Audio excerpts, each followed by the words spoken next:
Okay, good morning everyone, and thank you for being here with me in the morning today for my talk, Understanding the Microsoft Office 2013 Protected View Sandbox. So, a little bit about myself. My first name is Yong Chuan, but my friends call me Yong for short, and Ko is the last name. And I am a security consultant with MWR Info Security in Singapore. Normally for work, I do things ranging from source code review to binary and malware analysis. And on top of that, I get to do some research in my own time. And that is why I could be here sharing today. Personally, I am interested in reverse engineering in general, vulnerability research, and also does a little bit of exploitation on Windows. So here is the outline for today's talk. I will begin with a brief introduction of the Protected View Sandbox. This will be followed by a section about its internals, which would include the architecture, the initialization process, and the sandbox restrictions. Next, in the IPC section, I will talk about the internal objects that the broker use during IPC and the format of the IPC messages, and after which I will highlight the purpose of some of these messages. And since the Office 2016 preview version has been released, I will make a short comparison and see what has or has not changed. And lastly, of course, I will end this talk with the conclusion. And now the introduction. Okay, before we begin, let us define what is sandboxing, as Wiki defines it as. A sandbox is a security mechanism for separating running programs. A sandbox typically provides a tightly controlled set of resources for guest programs to run in, such as scratch this on space, blah, blah, blah. A sandbox is implemented by executing the software in a restricted operating system environment, thus controlling the resources that a process may use. So this kind of suggests that imposing restrictions on the application resources is central to sandboxing. But what kind of resources are we talking about here? It could be as simple as the file systems or registries to process-related actions like token duplications or creating new process. But as a side effect of the restrictions, sometimes there are certain actions or events that the sandbox should be allowed to do but are prevented to do so. So in practice, there is usually a predefined set of tasks that the broker can do on its behalf if the broker asks for them. The Protected View Sandbox is a feature that's introduced since MS Office 2010, and unlike typical sandboxes, the Protected View Sandbox is not used to render all the files. Instead, it's used only for files that Microsoft defines as untrusted. And this largely covers files that originate from the internet, such as those that are downloaded or those that are as Outlook attachments. So in general, the Protected View will show the file in a read-only text view mode, while at the same time it disables other unnecessary features for this purpose. Now, the motivation for this research arises because at present, there are many excellent research on sandboxing use in other applications. For example, Mark Vincent Jensen's and James Forshaw's work are often referenced for IEPM. But as of now, although the Protected View has been present for 5 years, there is no public research on it yet. And besides, Microsoft did not release any technical information about this sandbox either. So going back to the definition of sandboxing, the objective of the research should be to find out the sandbox restrictions on the Protected View feature, and also the list of tasks that the broker could do for the sandbox, i.e. the IPC messages. And a white paper will eventually be released together with this slide, so refer to it for more details if you want to. And for the audience that are expecting a 0 day from this talk, I would like to apologize in advance. So moving on in this section, I will talk about the sandbox internals, which will include how we will draft the architecture, and we'll also talk about the startup process and also the system resource restrictions. And since there is no public information, the Protected View Sandbox model will be determined by comparison against the IE model.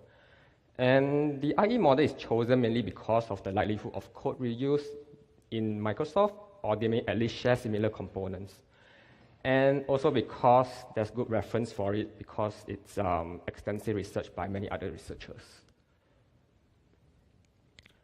Now, this is a typical IE sandbox architecture consisting of a higher privilege broker process, the sandbox process where the web content is to be rendered in, and also the OS. In this model, three main components are central to the functionality of sandboxing. The first is the interception component.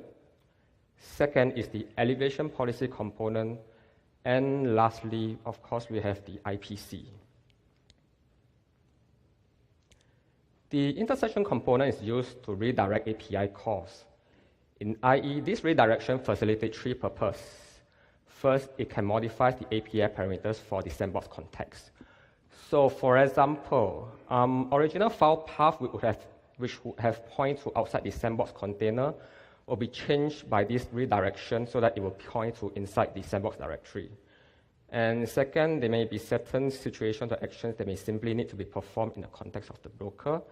And lastly, the redirection may be forwarded to the elevation policy component, for which the administrator can configure on its launch behavior. The intersection client is achieved by API hooking, and in the case of IE, it's done by patching the IAT. So to find out whether the protected view has a similar component, the IAT of the sandbox process was used for patching, was checked for patching. And in addition, the EAT and the function prologues of all the modules loaded are also checked. And as it turns out, there's no patching in these three areas. So there don't seem to be an intersection component present here. And since the intersection component is not present, it is likely that the elevation policy will not be present as well, since both are related. But nonetheless, we will still do another check, but this time from another perspective. Now, we know that the elevation policies are stored as registry keys in the application name, application path, CLS ID, and launch policy value format. And the manager will check this register to decide whether the requested process or COM should be started. Therefore, our check would involve first filtering out the new registry keys introduced between Office 2007 and Office 2013. And from this, we check whether they have a similar key value format. Office 2007 is chosen because that's the last version that does not implement the protected view feature. So this means that any new registry keys introduced could possibly be related to the sandbox. And as it turns out, none of the new keys had this format, and so we conclude that there's no elevation policy component either. Lastly, the IPC is a fundamental component in any sandboxing implementation, because somehow, for various reasons, the sandbox will need to talk to the broker at some point in time. Unsurprisingly, this component is present in the protected views implementation. But unlike the IE, where both COM IPC and shared memory IPC are used, the protected view sandboxing uses only the NIMPipe IPC. And this mechanism will be discussed in more details in the next section.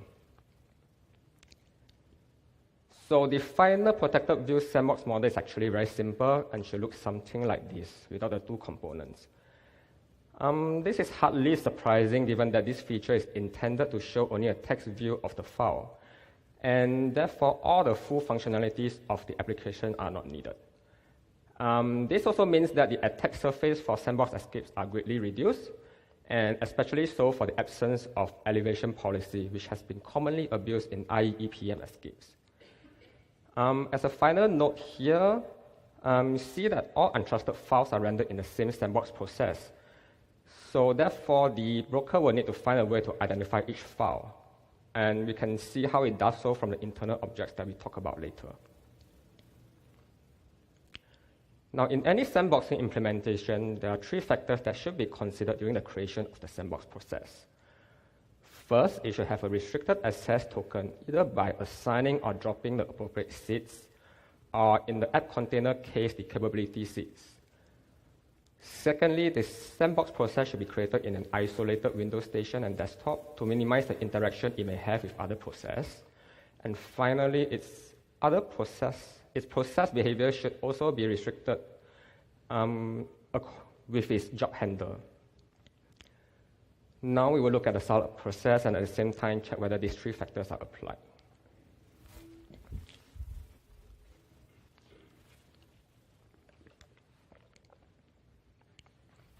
So here is the flow chart.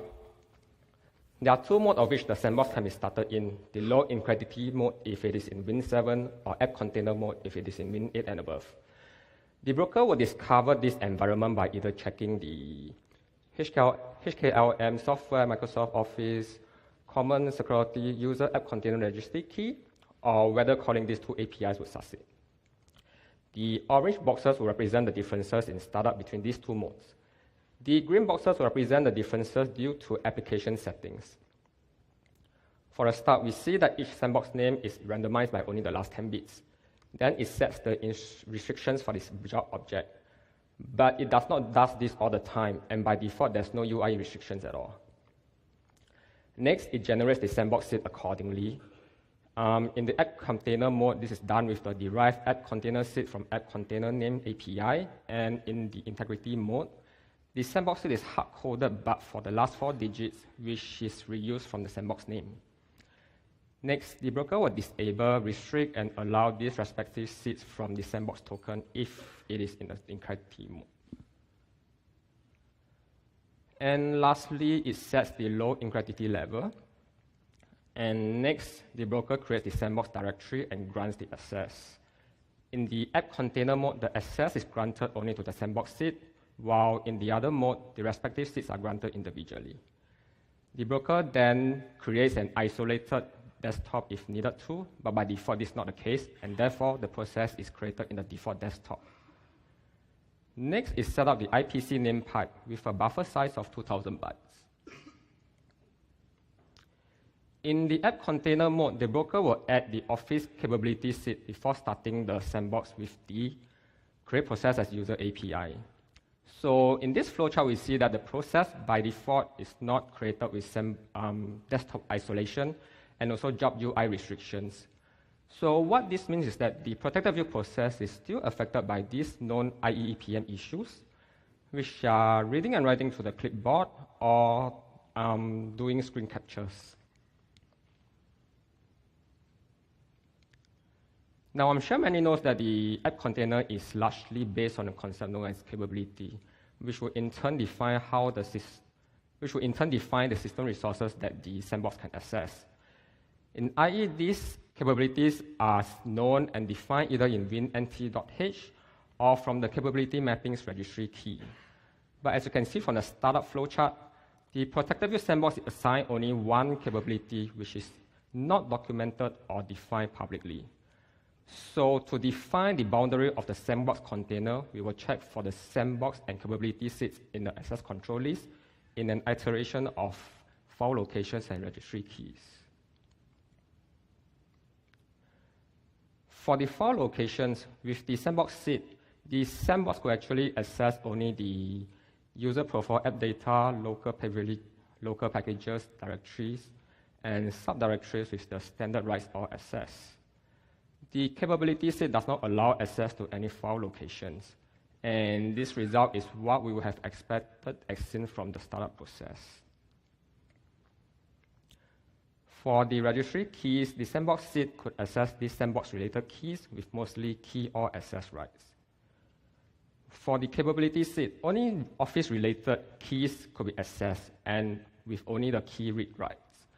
Among these is the current user software Microsoft Office Word Security Trusted Locations key, which would have defined the file path for which the protected view mode is to be excluded.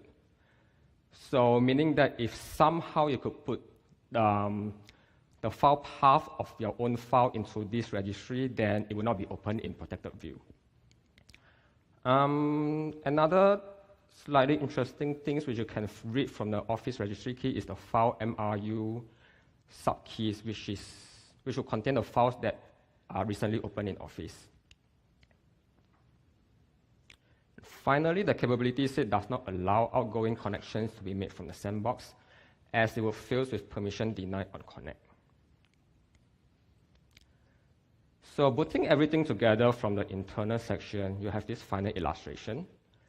The first new addition is at the lower left, where the sandbox can make API calls relating only to its own directory and registry, and also the Office registry keys, but with key read rights. And with no desktop isolation and job UI restrictions, it could actually interact with other processors sharing the same desktop for effects such as accessing their clipboards or using the user handles of other processors. Finally, it cannot make connections out to the internet. So in this section, I will talk about the IPC mechanism that the protected view sandbox uses, which is always an attractive vector to look at for security issues. I will first begin with the internal objects that the broker uses, followed by the format, and lastly, I will highlight some of the messages. So this is an overview of the objects that the broker uses for the protected view feature. And it all starts with the threat manager object, which will hold reference to the IPC message sensitive, view restrictions, and view manager objects. The IPC message sensitive will describe the status of the IPC name pipe and also contain the buffer that it reads or writes to. The IPC view restrictions will contain information from the sandbox startup process. And the view manager is actually the one of interest here. It mainly contains 4 sets of threat manager and view tracker pointers. I'm not exactly sure why there are 4 sets of pointers, but from what I have seen, the last 3 sets are null. Otherwise, it doesn't seem to serve much purpose other than as a placeholder object. So recall earlier when I said that because all untrusted files are rendered in the same process, the broker will need to find a way to maintain a state for each file. So this actually starts from the view tracker object, where it holds an overview of the sandboxing state. So an example is the num view file field, which will show the total number of untrusted files currently open. The view tracker would also hold a pointer to a dynamic array of view file objects. Each view file and all the subsequent objects are used to represent and contain information for each untrusted files. This is a more detailed view of the threat manager, view manager, and view tracker objects. Also showing the offset of each field, the size, and some comments for them. In each object, some fields are missing because they are either irrelevant to be shown here or they are simply unknown. And these are the corresponding details for the view file, SIM-broker app, and wwlib IPC message objects. Here you can see more clearly that the view file object contains information about the individual files.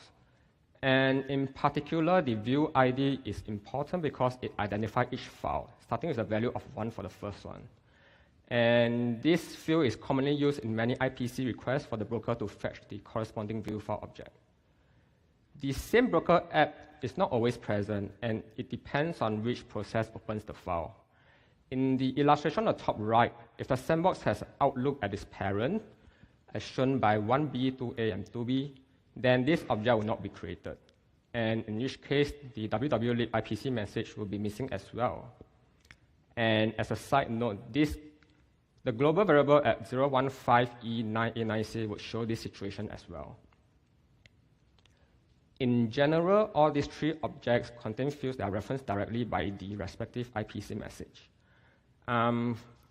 So the message could be as simple as asking for the file name for a specific view ID. And these IPC messages can be broadly classified into 2 groups, depending on whether it is handled in mso.dll or wwlib.dll. Another observation from this is that with the Outlook broker situation, the wwlib and a subgroup of MSO IPC messages will not be available. In general, the format of IPC message will consist of a header and body, which is optional in some cases. The header for the MSO and wwlib groups will differ slightly. Their common fields would be the message tag, which will identify the type of message, the message ID, which will pair the request and the response together, and also the message size, which theoretically should have a maximum size of 2,000, as we have seen from the pipe creation. The view ID field is unique to the wwlib group of message. And the header for the response is similar except for the first field, which should now show the status of the request instead. These 2 functions are found in MSO and wwlib, and are where the broker would service each IPC request in the purple blocks here. And before every purple block, a format check on the message is done on the pink blocks. The format check will include things like whether the size is correct, by comparing the size field in the header with the total bytes received. Or in some cases, some IPC message actually has a fixed message size, so the format check will include that as well. Or it could check the length of string-related fields or to update any string pointers. So now we will look at some IPC requests, starting with the 001. This request has no message body, and all it does is for the broker to duplicate and return the current user software policies registry key with key read access without keeping account of the duplications. And it is implemented as a workaround to the Sandbox registry key restrictions. This software policies key is usually used to define application policies as part of the group policy administrations. And next, we will look at the 061 request, which has the parameters for the post message API in the message body. So we may think of using this 061 request to post a number of messages to disable the protected view in two scenarios. First, we could try to navigate to the File tab to enable editing with the keyboard inputs as shown on the left snapshot. But this would have failed because in order to post message, the Sandbox window has to be in focus, which is not the case after the navigation. So this brings us to the second scenario. Since it has to be in focus, we might want to try brute forcing the screen coordinates and then send mouse click to enable editing directly. But this is also not allowed because the mouse click value is not accepted in the DW message parameter for this request.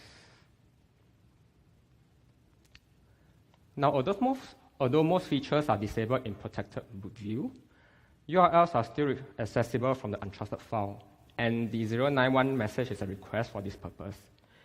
It will request the broker to navigate to the URL with the hlink navigate to string reference API, pending user permission. And this permission will be asked per file per session and will be stored in the view file object session enable hyperlinks field. The 0A1 message is a request for the broker to create the enter password message box for a password protected file, for which the input is to be returned to the Sandbox. This message is an example of a request that is serviced only when the same broker app is missing, as in the case when the broker is Outlook.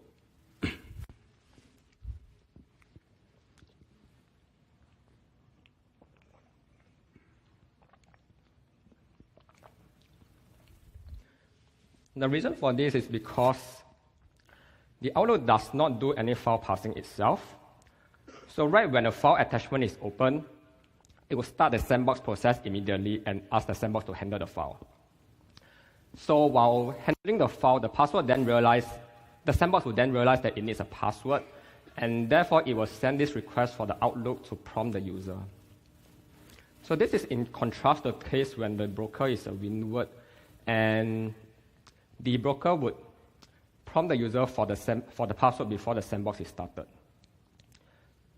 So in the Outlook broker case, because it does not track the situation itself, it will always create a new worker object for the password prompt even after the file is open, as you can see from this last snapshot where the file is already open in the background. So I'm not really sure whether this behavior is intended or not. Next, we will look at the 0C1 message, which is an error reporting request. In a typical Windows error reporting scenario, the application that's in trouble will create dwin on itself and passes to it the exception information, such as the faulting EIP. But in the case of protected view, the Sandbox cannot do so due to the job restrictions. And therefore, it will use the 0C1 request so that the broker can create dwin on its behalf. And because each IPC message is limited to 2,000 bytes, the Sandbox will pass to the broker this exception information with a shared memory instead, as shown by the Sandbox shared memory handler in the format table. Subsequently, the broker will then pass this information to dwin in the shared memory mode with the broker shared memory handler. And this is the format of the memory that the broker will share with dwin. Two parts of this shared memory are highlighted here. In the first box, the WER submit file list is a list of full path files that are to be submitted to the WER server. One of these files, the additional WER file name, is to be specified by the Sandbox as part of the IPC request. The second box is a chunk of parameters for which the dwin will use for the WER report, and is set by the Sandbox in the Sandbox shared memory. But before we go on, let's take a short look at what happens during a typical Windows error reporting. When an error occurs, the user will have three options: check online for a solution, close the program, or debug the program. If he chose the first option, then dwin will send the level 1 error reporting data to the WER server. This level 1 data will contain an overview of the error, like the OS version, application version, exception information, and also files related to this error in an XML format. At the server end, it will decide whether this error is interesting enough or unique in its database. And if it is interesting enough, then it will ask the application for level 2 data, which would consist of the files that I mentioned earlier. And these files are compressed in a .cap package. After sending, dwin will clean up by deleting these files in the local system. So there are two issues relating to the 0C1 message. The first one is a read access violation when the broker tries to copy a fixed size of 15F0 bytes from the Sandbox shared memory to the broker shared memory. This chunk of bytes are to be used as parameters for the WER report create and WER set parameter APIs. But during the copy, the broker did not check whether there is sufficient size to copy from in the Sandbox memory. The second issue allows the Sandbox to trick the broker to traverse out of the Sandbox container. As mentioned earlier, with the additional WER file name field, the Sandbox can set one of the files in a .cap package for level 2 data. But this field will by right contain only the file name because the broker will have first checked that there are no / character before prepending the Sandbox directory for its full path name. So the whole purpose for this is to ensure that this file is located in the Sandbox container. And the snapshot here shows the broker checking only the / character. But if you were to look at MSDN, it will state that in file IO APIs, internally it will convert the / in the file path to /. So in other words, if you use / in the additional WER file name, this will have allowed us to bypass the name check by the broker and upload any local files. So at this point, I can show a small demo.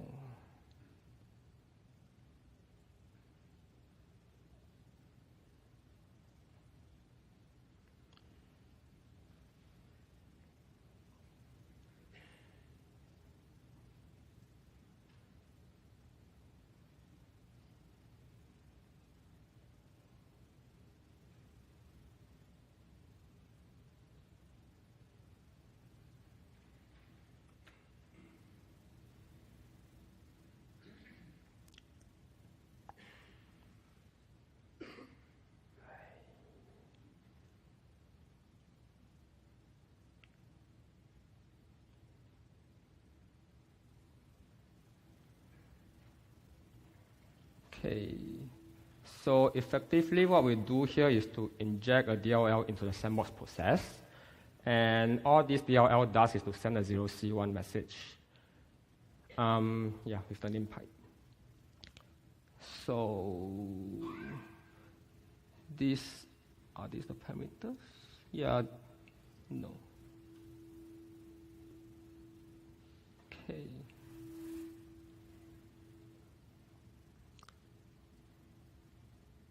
So these are the parameters for the 0C1 message, and these are the fields for the message body. The DLL will also create the Sandbox shared memory, and shown by the functions here. So if you want to check the issue one mentioned just now, you can decrease the size of this memory size and play around with it. So effectively what we are interested in is this line, this field here.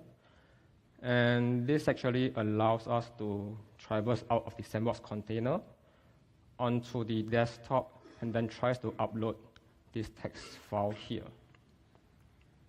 Okay. This is just to inject the DLL into a Sandbox process. And with regards to error reporting, you can either send the report back to the Microsoft server, or you can specify a corporate error server in your corporate environment. And since you don't want to send anything back, we will do via the corporate reporting route here. So you just specify the IP over here, and this is actually our server here. So I'm going to just check the IP.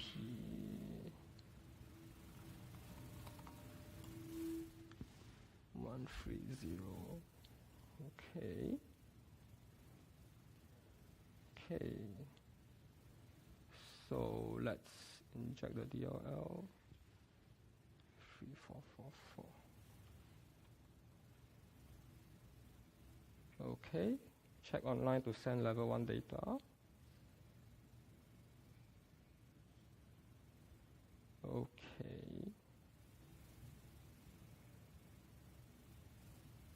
So the level 1 data contains the XML, which should look like this. And this would tell the server the OS version, applications version, and also the exception information.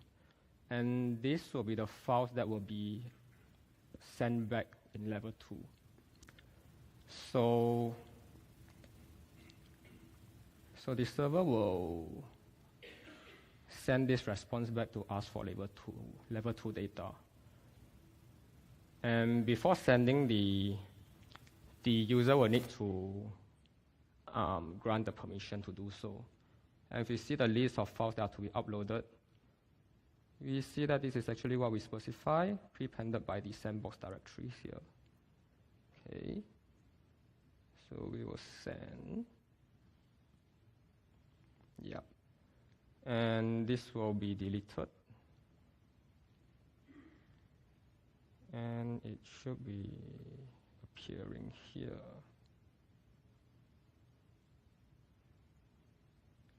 Yep. So these are found on the desktop.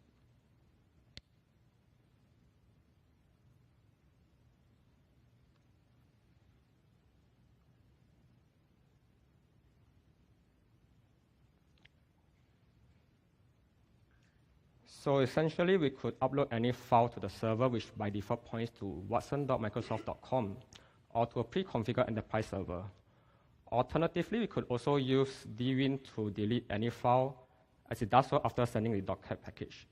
So this issue was reported, and the response was that it does not meet the bug bar for servicing, but will be fixed in future. And so we will see if this is still present in Office 2016.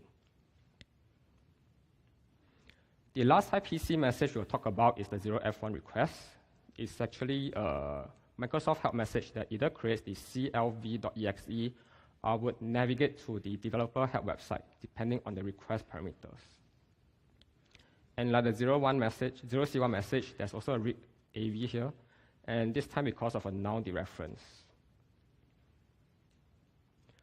So in the last section of today's talk, we will check whether there are any changes made to the Sandbox model in the preview version of Office 2016. In terms of the code, there are two main changes. First, common routines are moved to new individual modules, such as the MSO20 Win32 client.dlls. And secondly, security assertions new to Windows 8 are also added. In terms of the Sandbox restrictions, no additional capability seats are assigned. So what this means is that there should not be any changes to the system resources that the Sandbox could access. Next, most of the startup process has remained the same, except for the addition of a create process code block before starting the Sandbox process. So this additional option looks a bit weird because currently there doesn't seem any way that we can change the conditional byte at EB1 plus 81, EBX plus 81 to cause the branch into create process. So maybe this is related to a future option for protected view. So here we look at the 0C1 message again.